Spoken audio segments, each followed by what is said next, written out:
Hello friend, it's Mark out on the back 40, and in this episode it's been 2 weeks since I drilled in our summer food plot, and I'm just about every 2 or 3 days I did a quick little video, so I'm just going to get you up to date with where we are right now and where we're going.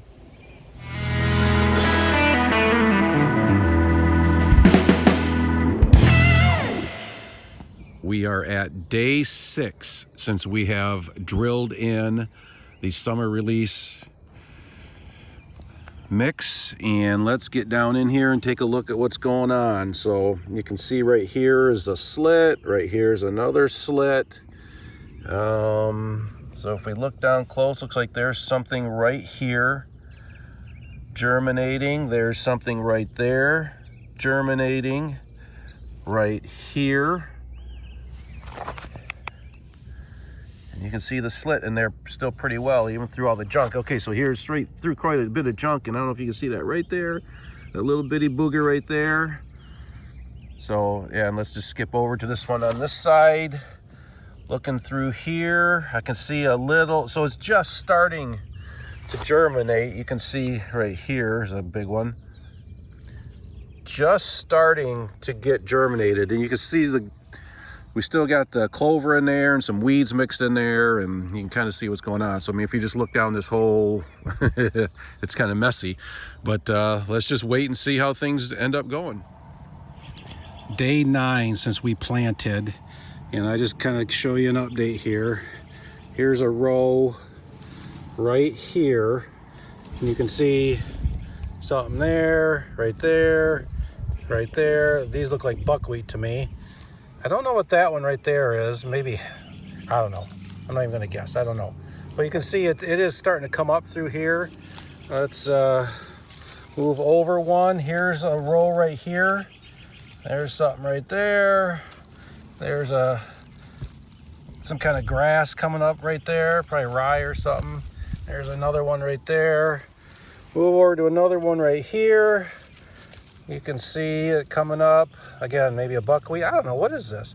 Is that sun hemp or something like that? I don't know. Here's another row right here. So you can kind of see it is coming up. Here's dig down in this stuff, and you know, boom, there's one right there.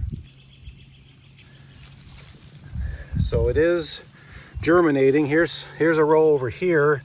I see some smaller stuff right here starting to germinate in there too. So we are starting to get the germination going. Some of the stuff that maybe was a little bit further behind here is getting going now. Oh geez, look at this right here. So again, this is day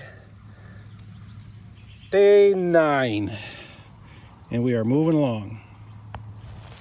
Well, I can say that I'm more encouraged here 2 weeks later than I was a week ago, which would be 1 week after I drilled it in. When we first started seeing some germination, I felt like, oh my gosh, the weeds are absolutely taking over, and nothing's going to germinate, nothing's going to happen. But I can see great rows of germination, and I can see that those plants are going to get up and at least be the same as the weeds and compete with them, and hopefully out-compete the weeds. But I just can't help myself, and some of you had this idea too, like I want to try another experiment. So I am here in the field that we've done all of our experiments on. It's the one that our west blind looks over. And what I'm going to do is I've got the mower, the brush hog on the tractor, and I'm just going to do a couple rows diagonally through the food plot.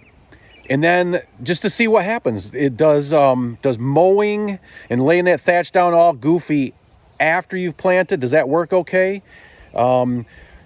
Do I clip off the top of the weeds and set them back enough that the crop we drilled in actually does better? And by doing a diagonal cut through here, we're gonna have a good control for the experiment, and then we'll be able to go through and look over time to see kind of how it goes. So I just want to take you through here a second and show you where we are today. I think this is the same spot that we have been looking at germination each of the last few videos that you just kind of saw me babbling on about there. But so we get right down here, and you can see right here is the slit, and here is a couple of the things that are growing. And if we follow that slit along, there's another one. And well, then it kind of fades out a little bit, but oh, look at right here. Here's something I haven't had here in a long time. I'm pretty sure that that right there is a soybean. Wow, that's cool. Here is another row, and look how tall this is. I'm pretty sure that's buckwheat. And you can see it as you go through here. And there's a lot of clover in this spot, which is fine if that keeps growing. But maybe if we come over here into where there's not as much clover, okay, we still look like we're doing pretty good. You can see there's not as much clover in here in this spot, but look at the row right here. You can see the buckwheat coming up here. What's this? Another, that is not, I don't think that's a soybean. I think that might be something new for me. But I can see stuff in that line there. Maybe you can see stuff in that line there. So stuff is germinating in here, even though there are a fair amount of weeds in here and duff in here. But you know, like this right here is a thistle. That, you know, that's not going to die mowing it. So now I'm kind of torn right now. If I had to make a decision right now, what would I do different in the spring than I did 2 weeks ago? I almost think that I would have, with the tools I have now, I don't have a roller crimper. I think I would have hit the fields with Roundup, with glyphosate, and then drilled into it. That's, if I had to make a conclusion right now, I'm not saying that's for sure what I would do, but if I had to right now, I think that's what I think I would do. We are on day 16 since we drilled in through the standing crop from last year. And so one of the things that I did this weekend is I got impatient and I wanted to do another experiment. So you can see right here that I mowed. So we still have the stuff that we drilled in where I set the bucket down and I knocked it all down, but a lot of it is still living.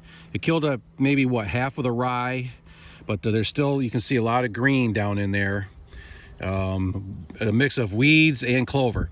So what I wanted to try to do was go through and mow part of it to actually kill and put more thatch down. And then we're just gonna, over time, compare how these things go. So if I sit here and look around, I'm just gonna go down in here now and let's get into some details here. So here is the line of planting right here.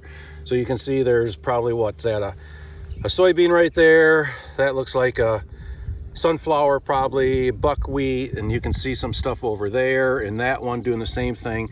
But you can also see there are weeds in here. Like, I think, is that mare's tail right there? I think there's some mare's tail in there. There's just some grassy stuff in there. So I'll just leave it like this so you can kind of look at it for a second and look down in there. So there is weeds coming up, and that is kind of my concern right now. And now when I roll over here to where I mowed, you can also see, I mean, here's a line right here, and there's, looks like some kind of a brassica looking thing. This looks like a soybean. Here's some more soybeans. So I mean, stuff is something right there coming up. So stuff is coming up still where I just mowed too. So what we're going to do in time is see if, compare how the mowing part looks to the non-mowing part. And this whole thing in the spring here, planting this, I don't know, how do you call this, the fall crop, was to try to do it without any chemicals. And I'm not sure that that's going to work, but we still have time and we're going to see how this goes. But as some of you guys have made comments, I think we're going to either have to roller crimper it or spray it. But my saving grace is that in the fall, I'm going to be planting again. And then maybe in August, I'm going to hit all this with glyphosate, burn it all down, and then drill into all the thatch at that time. But let's just hang out and see how this goes. Remember, in the spring, all we're doing right now, or summer, all we're doing now is we're feeding the soil. So it doesn't have to be perfect. If there's a lot of weeds in here, the weeds are still feeding the soil and feeding everything into the soil. So next time I come out here, I'm going to bring a shovel with me. I got to remember to do that because I want to see if I can get any worms in any of these food plots. I have not had worms in here yet, and this is since 2018 was the last time I rototilled it. So it's 18, 19, 20, 4 years now. I haven't had worms yet. So next time we come out here, let's do a little test with a shovel.